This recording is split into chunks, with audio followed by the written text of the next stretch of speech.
नमस्कार, स्वराज एक्सप्रेस देख रहे हैं आप। मैं हूं आपके साथ रितिका शर्मा। आइए इस बुलेटिन की शुरुआत करते हैं हेडलाइन से। भारत चीन सीमा विवाद पर कल फिर मिलेंगे दोनों देशों के कमांडर। लद्दाख के चुशूल में तीसरे दौर की होगी बातचीत। पहले दो दौर की बातचीत चीन की तरफ मोल्डो में हुई थी। चिदम्बरम ने पूर्व एनएसए एम.के. नारायण के लेख के आधार पर सरकार से पूछे सवाल। क्या लद्दाख सीमा पर इंटेलिजेंस की असफलता रही? अगर पीएम, विदेश मंत्री और एनएसए ने आर्टिकल पढ़ा है तो दे जवाब। वहीं सोनिया गांधी ने सरकार को घेरा, कहा कच्चे तेल की घटती कीमतों को जनता को नहीं मिला फायदा। लॉकडाउन में 22 बार बढ़ाए गए दाम। राहुल ने कहा मुनाफाखोरी बंद करे सरकार। महाराष्ट्र सरकार ने 31 जुलाई तक बढ़ाया लॉकडाउन। कोरोना के बढ़ते मामलों को लेकर लिया फैसला। महाराष्ट्र में सबसे ज्यादा हैं कोरोना के मामले। और ईरान ने अमेरिकी राष्ट्रपति डोनाल्ड ट्रंप की गिरफ्तारी का जारी किया वारंट। जनरल कासिम सुलेमानी की हत्या के मामले में वारंट। ईरान ने टॉप कमांडर सुलेमानी की हत्या के मामले में ट्रंप समेत 36 को माना है आरोपी।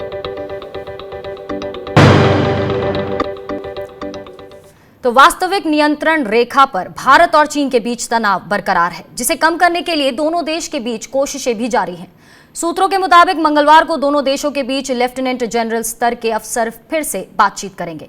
मंगलवार सुबह 10:30 बजे लद्दाख के चुशूल में दोनों देशों के कोर कमांडर मिलेंगे। और इससे पहले दो दौर की बातचीत चीन की तरफ मोल्डो में हुई थी, लेकिन वार्ता बेनतीजा रही थी। आपको बता दें कि गलवान घाटी में 15 जून की रात हुई खूनी झड़प में 20 जवान शहीद हुए थे, जिसके बाद से दोनों देशों के बीच तनाव बना हुआ है।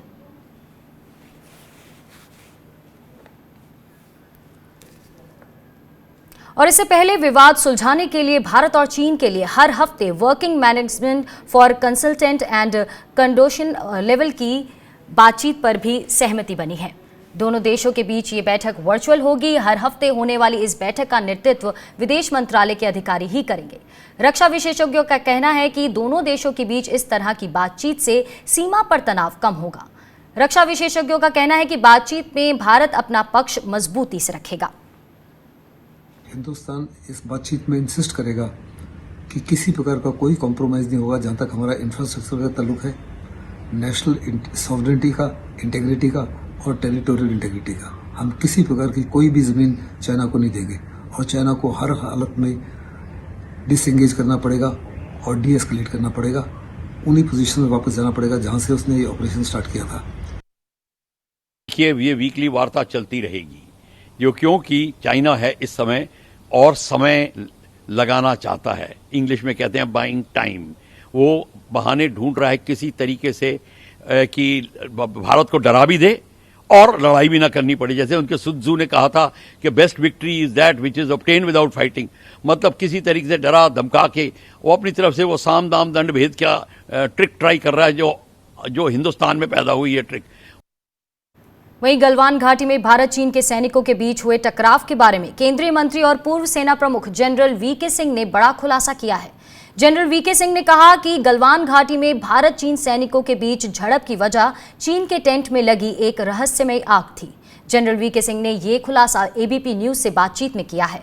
उन्होंने बताया कि 15 जून की रात गलवान घाटी के पेट्रोलिंग पॉइंट 14 के पास चीनी टेंट में रहस्यमय तरीके से आग लग गई। भारतीय सैनिक उसी वक्त वहां ये देखने गए थे कि चीन ने अपने टेंट हटाए हैं या नहीं। चीनी सैनिकों को लगा कि टेंट में आग भारतीय सैनिकों ने लगाई है और इसी वजह से चीन और भारत के सैनिकों के बीच झड़प हो गई। गलवान घाटी में भारत और चीनी सैनिकों के बीच इस टकराव में भारतीय सेना के कर्नल संतोष बाबू समेत 20 भारतीय जवान शहीद हो गए थे, जबकि 70 से ज्यादा जवान जख्मी हो गए थे। शाम के समय हमारे लोग देखने गए, कमांडिंग ऑफिसर देखने गए, क्योंकि जिम्मेवारी का इलाका उनका था कि चीन के लोग वापस गए कि नहीं। तो उन्होंने देखा कि चीन के पूरे लोग वापस नहीं गए। वो PP-14 के नजदीक ही दिखाई दे रहे। और एक जो उनका तंबू उन्होंने हमसे इजाजत लेकर लगाया था ताकि वो देख सकें कि हमारे लोग पीछे गए कि नहीं, वो अभी तक हटा नहीं था। कहा सुनी हुई, तंबू हटाने का हुक्म दिया हमारे कमांडिंग ऑफिसर ने। और जब वो तंबू हटाने लगे चीनी सैनिक, उस तंबू में आग लग गई। उन्होंने क्या रख रखा था किसी को नहीं। पहला ख्याल जो सबके मन में आएगा उन्होंने आग लगाई, ऐसा ही है ना। तो उसके अंदर वहां पर झड़प हुई। वहीं पूर्व एनएसए एम के नारायण ने भारत चीन सीमा विवाद पर द हिंदू अखबार में एक आर्टिकल लिखा है। इस आर्टिकल में मौजूदा विवाद की समीक्षा की गई है और जिस तरह से विवाद को समझाने की कोशिश पूर्व एनएसए ने की है, उससे पूर्व गृह मंत्री पी चिदम्बरम को लगता है कि ये मोदी सरकार पर गंभीर सवाल है। जिसके बाद चिदम्बरम ने एक के बाद एक लगातार 3 ट्वीट कर डाले और मोदी सरकार से इसका जवाब मांगा है। चिदम्बरम ने पूछा कि क्या जेआईसी को खत्म करने से खुफिया मूल्यांकन प्रणाली कमजोर हुई है? क्या समिट डिप्लोमेसी के लिए पीएम मोदी की प्राथमिकता बड़ी बाधा साबित हो रही है? पूर्व गृह मंत्री चिदम्बरम ने यह भी पूछा कि अगर पीएम मोदी, विदेश मंत्री और एनएसए ने अगर पूर्व एनएसए एम के नारायण का लेख पढ़ा है तो उनका जवाब क्या है? बढ़ते हैं आगे। छत्तीसगढ़ के मुख्यमंत्री भूपेश बघेल ने पीएम फंड में चीनी कंपनियों से डोनेशन लेने का आरोप लगाया है। उन्होंने कहा कि 20 मई 2020 तक प्रधानमंत्री मोदी को विवादास्पद कोष में 9,678 करोड़ रुपए प्राप्त हुए हैं। चौंकाने वाली बात यह है कि चीनी सेनाओं ने हमारे क्षेत्र में अतिक्रमण कर दिया है, लेकिन प्रधानमंत्री को चीनी कंपनियों से फंड में पैसा प्राप्त हुआ है। मुख्यमंत्री बघेल ने कहा कि चीनी कंपनियों से सैकड़ों करोड़ के दान को स्वीकार करके अपनी स्थिति से समझौता करेंगे तो वो चीन के अतिक्रमण से देश की रक्षा कैसे करेंगे? प्रधानमंत्री मोदी को जवाब देने की जरूरत है। उन्होंने प्रधानमंत्री पर राष्ट्र के प्रति अपराध करने का आरोप भी लगाया है। प्रधानमंत्री मोदी ने पीएमएनआरएफ में प्राप्त दान को विवादास्पद पीएम केयर फंड में डायवर्ट कर दिया है और कितने 100 करोड़ रुपया डायवर्ट की गई है। यदि भारत के प्रधानमंत्री विवादास्पद और पारदर्शिता से रहित कोष में चीनी कंपनियों से सैकड़ों करोड़ रुपए के दान को स्वीकार करके अपनी स्थिति से समझौता करेंगे, वह चीन के अतिक्रमण से देश की रक्षा कैसे कर सकेंगे? वहीं कांग्रेस के वरिष्ठ नेता और राज्यसभा सांसद दिग्विजय सिंह ने ट्विटर के तौर तरीकों पर गंभीर सवाल उठाए हैं। दिग्विजय सिंह ने कहा कि वो राजीव गांधी फाउंडेशन से जुड़ा एक वीडियो कल से ट्विटर पर डालने की कोशिश कर रहे हैं, लेकिन ट्विटर इस वीडियो को स्वीकार नहीं कर रहा। उन्होंने पूछा कि क्या ट्विटर भारत के कुछ ताकतवर लोगों के इशारे पर काम कर रहा है?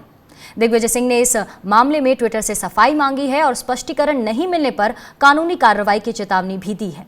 दिग्विजय सिंह ने लिखा है कि जब बार बार कोशिश करने पर भी ट्विटर ने यह वीडियो स्वीकार नहीं किया तो उन्होंने इसे फेसबुक पर डालकर इसका लिंक ट्वीट किया है।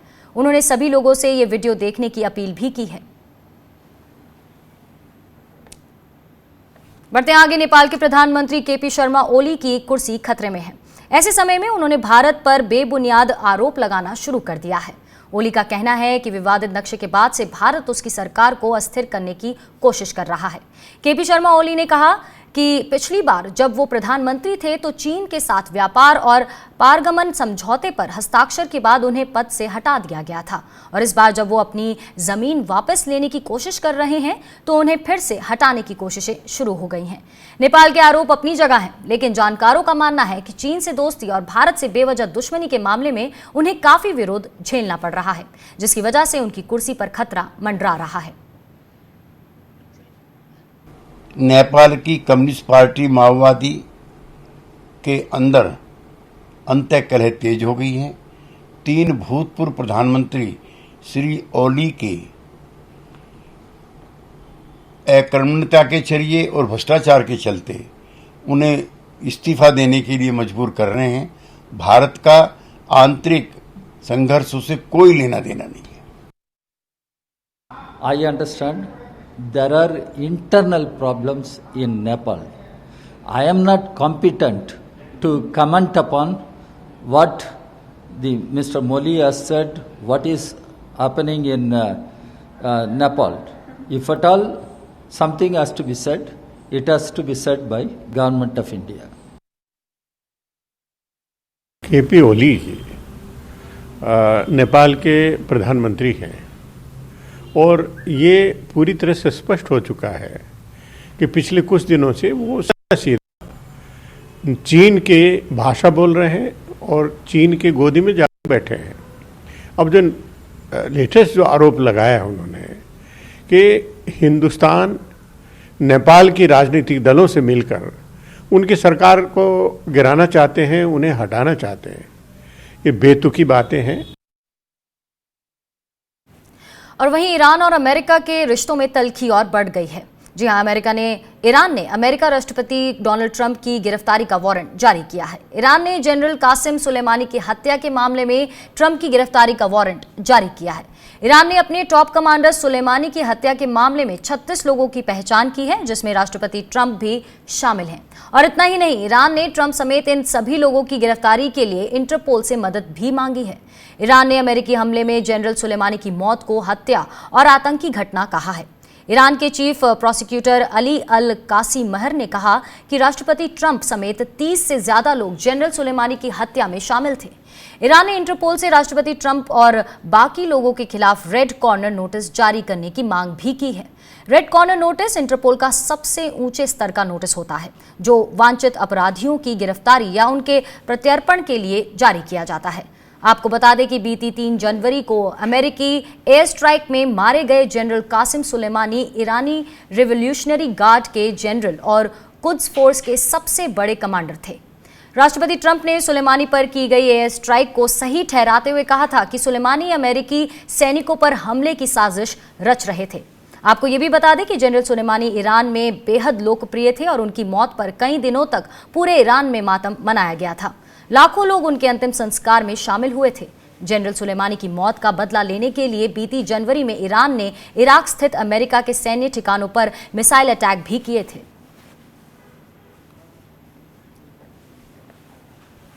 बुलेटिन में यहां रुकेंगे एक छोटे से ब्रेक के लिए। आप बने रहिए हमारे साथ।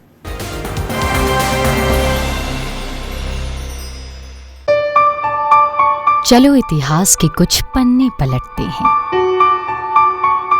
चलो उस दौर में कुछ दूर चलते हैं। हो बात ग्वालियर की या हो कहानी मुमताज की, बेगम नवाब की झलकियां या हो बात काले ताज की, हर तरफ पसरा यहाँ इतिहास है। यूं ही नहीं कहते सभी, मध्य प्रदेश तो कुछ खास है। वक्त के निशान।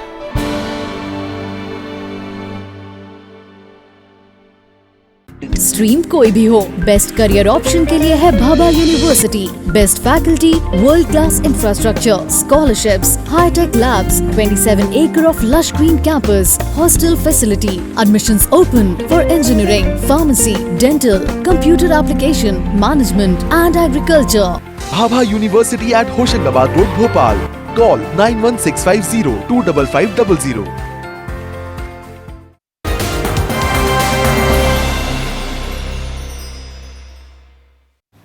स्वागत है आपका ब्रेक के बाद। और पेट्रोल डीजल की कीमतों में लगातार हो रही बढ़ोतरी के खिलाफ कांग्रेस ने राष्ट्रव्यापी प्रदर्शन किया।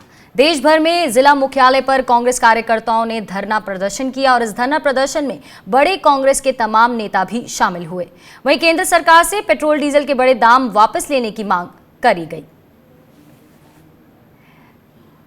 तो ये 5 तस्वीरें आप देख सकते हैं चंडीगढ़, पटना, दिल्ली, भोपाल और जयपुर की कि किस तरह सड़क से लेकर सोशल मीडिया तक आज कांग्रेस ने सरकार को घेरा है पेट्रोल और डीजल के बढ़ते दामों के खिलाफ। वहीं पेट्रोल डीजल की कीमतों में बढ़ोतरी को लेकर कांग्रेस अध्यक्ष सोनिया गांधी ने सरकार पर निशाना साधा है। सोनिया गांधी ने लोगों से पेट्रोल डीजल की बढ़ती कीमतों के खिलाफ बोलने की अपील की है। वीडियो संदेश में सोनिया गांधी ने कहा कि कोरोना महामारी के बीच पेट्रोल डीजल में लगातार हो रही बढ़ोतरी ने देशवासियों का जीना बेहद मुश्किल कर दिया है। दिल्ली और अन्य बड़े शहरों में पेट्रोल की कीमतें 80 रुपए प्रति लीटर के पार हो गई हैं। 25 मार्च को लॉकडाउन के बाद पिछले 3 महीने में मोदी सरकार ने 22 बार लगातार पेट्रोल डीजल के दाम बढ़ाए और ये सब तब हो रहा है जब कच्चे तेल की कीमतें अंतर्राष्ट्रीय बाजार में लगातार कम हो रही हैं। 2014 के बाद मोदी सरकार ने लोगों को कच्चे तेल की गिरती कीमतों का फायदा देने के बजाय 12 बार एक्साइज ड्यूटी बढ़ा दी, जिससे पेट्रोल डीजल के दाम आसमान छू रहे हैं। 2014 के बाद मोदी सरकार ने जनता को कच्चे तेल की गिरती कीमतों का फायदा देने की बजाय पेट्रोल और डीजल पर 12 बार एक्साइज ड्यूटी बढ़ाई, जिससे सरकार ने लगभग 18 लाख करोड़ रुपए की अतिरिक्त वसूली की। यह अपने आप में जनता की मेहनत की कमाई से पैसा निकालकर खजाना भरने का जीता जागता सबूत है। सरकार की जिम्मेदारी यह है कि मुश्किल समय में देशवासियों का सहारा बने, उनकी मुसीबत का फायदा उठाकर मुनाफाखोरी न करे। और वहीं पेट्रोलियम मंत्री धर्मेंद्र प्रधान ने सोनिया गांधी को जवाब दिया है। उन्होंने कहा कि कांग्रेस शासित राज्यों ने भी पेट्रोल डीजल पर टैक्स बढ़ाया है। आदरणीय कांग्रेस की अध्यक्षा श्रीमती सोनिया गांधी जी की एक बयान को देखा, उन्होंने कटाक्ष किया है, उन्होंने तिजोरी भरने की बात कही है। मैं कुछ तथ्य आपके सामने रखना चाहूंगा। आदरणीय श्रीमती सोनिया गांधी जी शायद ये भूल रही है, कांग्रेस शासित राज्य राजस्थान हो, पंजाब हो, महाराष्ट्र हो, झारखंड हो या पांडिचेरी हो, उन राज्यों ने भी इन पिछले 3 महीने में वहां की प्रजा के ऊपर राज्य सरकार की ओर से 5-5 रुपया टैक्स भी लगाई है। कांग्रेस के पूर्व अध्यक्ष राहुल गांधी ने केंद्र सरकार पर पेट्रोल और डीजल की बढ़ती कीमत को लेकर हमला बोल दिया है। राहुल गांधी ने कहा कि सरकार पेट्रोल डीजल से मुनाफाखोरी बंद करे, एक्साइज दर तुरंत घटाए और दाम कम करे।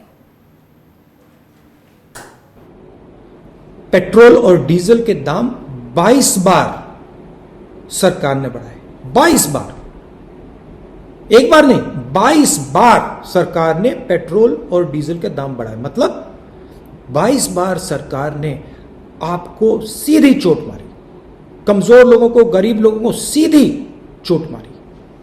और वहीं राहुल गांधी ने सरकार से पेट्रोल डीजल पर एक्साइज तुरंत घटाने और दाम कम करने की मांग करते हुए ट्विटर पर एक वीडियो भी शेयर किया है। राहुल ने वीडियो शेयर करने के साथ ही आम लोगों से speak up against fuel hike campaign के साथ जुड़ने की अपील भी की है।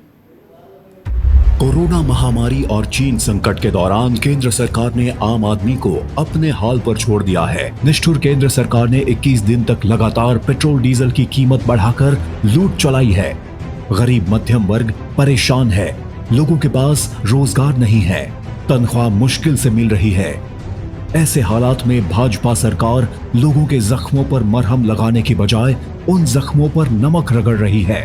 आओ हम सब मिलकर पेट्रोल डीजल की बढ़ी हुई कीमतों से परेशान आम भारतीय की आवाज बुलंद करें, ताकि बहरी केंद्र सरकार तक आवाज पहुंचे और सरकार को पेट्रोल डीजल की बढ़ी हुई कीमतों को वापस लेने पर मजबूर करे। जुड़िए speak up against fuel hike अभियान से। पेट्रोल डीजल की बढ़ी हुई कीमतों से परेशान लोगों के वीडियो अपने सोशल मीडिया हैंडल पर शेयर करें और सरकार तक उनकी आवाज पहुंचाएं। और इसी के साथ साथ दिल्ली कांग्रेस के नेताओं ने राष्ट्रपति रामनाथ कोविंद को तेल के बढ़ते दाम के खिलाफ ज्ञापन सौंपा है। ज्ञापन में राष्ट्रपति से तेल के बढ़ते दाम पर रोक लगाने की मांग की गई है। दिल्ली कांग्रेस ने अपने ज्ञापन में आरोप लगाया है कि मोदी सरकार तेल के दाम बढ़ाकर आम लोगों को लूट रही है।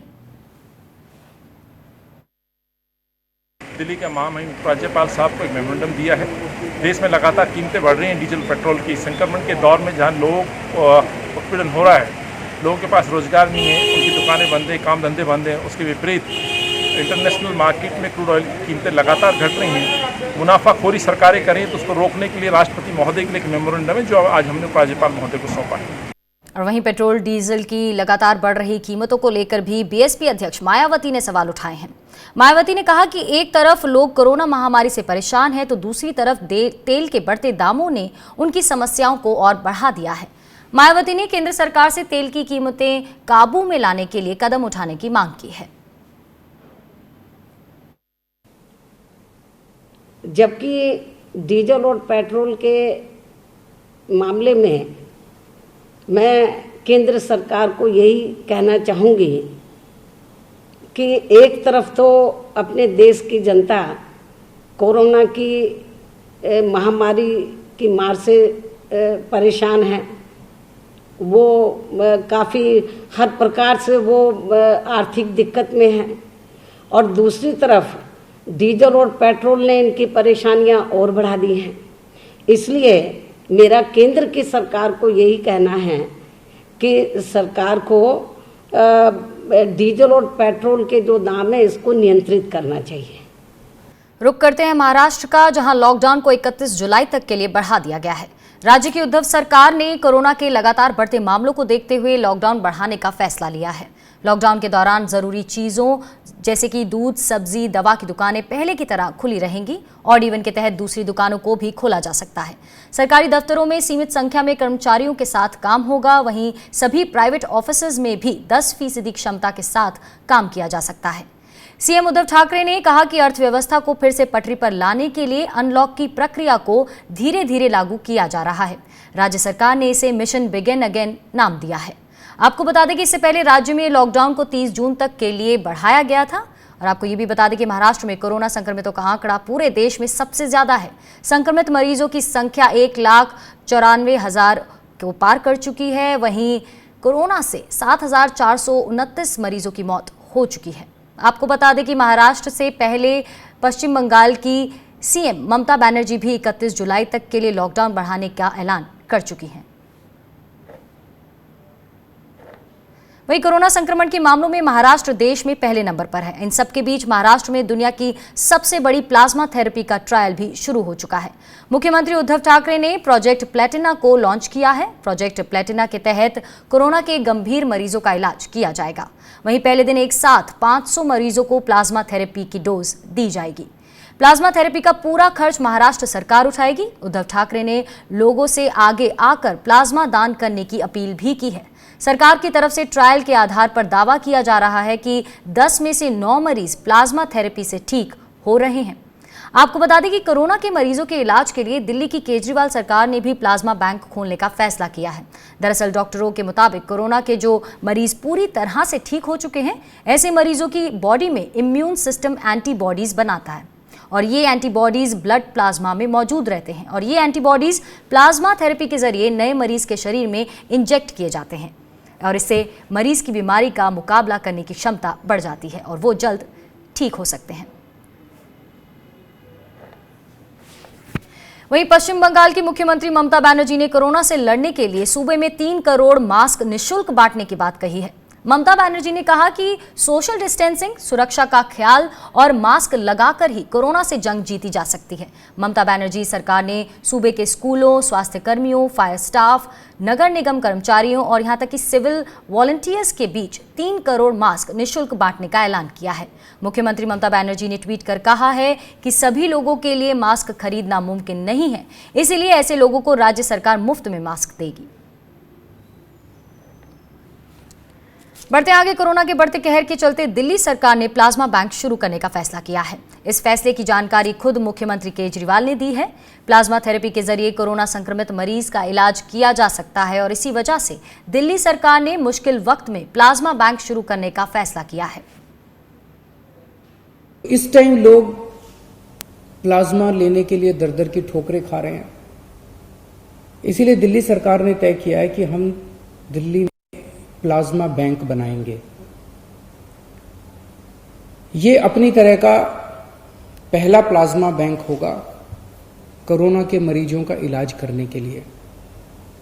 देश भर में ये शायद पहला प्लाज्मा बैंक होगा।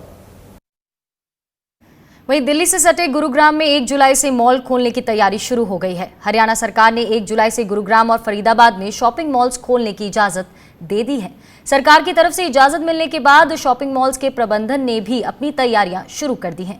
मॉल्स में साफ सफाई के साथ ही सोशल डिस्टेंसिंग के लिए भी पूरे इंतजाम किए जा रहे हैं।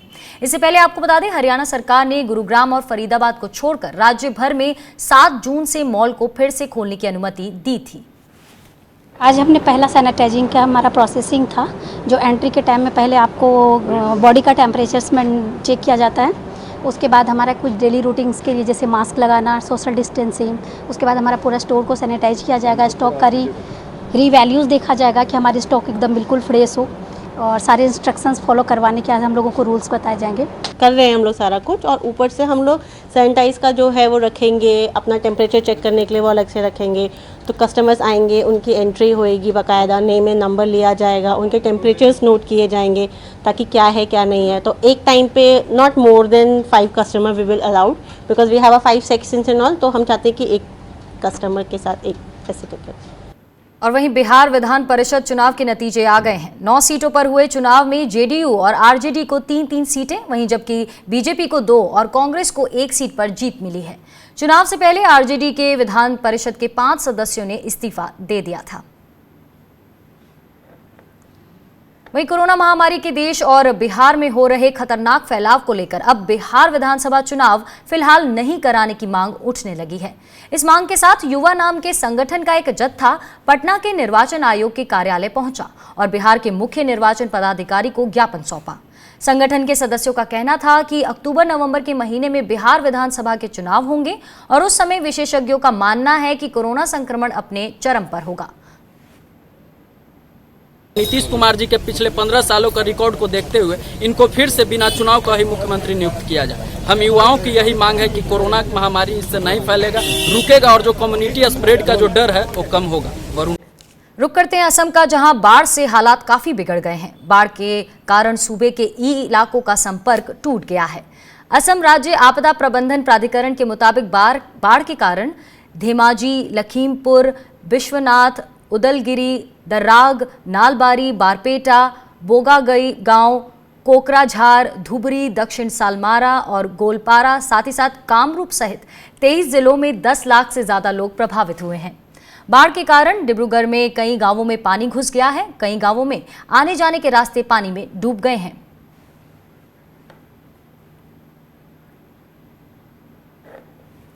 वहीं छत्तीसगढ़ में विलुप्त होती बिरहोर जनजाति की बेटी पहली बार कॉलेज जाएगी। दरअसल इस जनजाति की किसी लड़की ने पहली बार 12वीं बोर्ड की परीक्षा में सफलता हासिल की है। जशपुर जिले के झारगांव की रहने वाली निर्मला ने 58% अंकों के साथ सफलता पाई है। निर्मला ने पढ़ाई के लिए शादी से इनकार कर दिया था और अब पिता कुंवर राम अपनी लड़की की सफलता से गदगद हैं।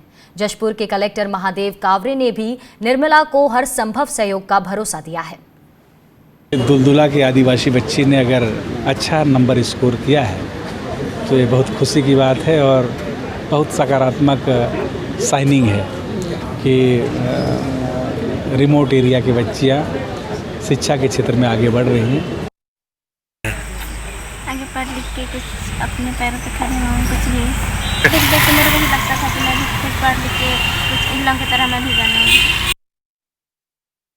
तो काफी प्रगति में आ रही है। शासन ने बहुत कोई नौकरी नहीं करता कर नौकरी दिए 52 लोग को लगा है सब चपरासी में।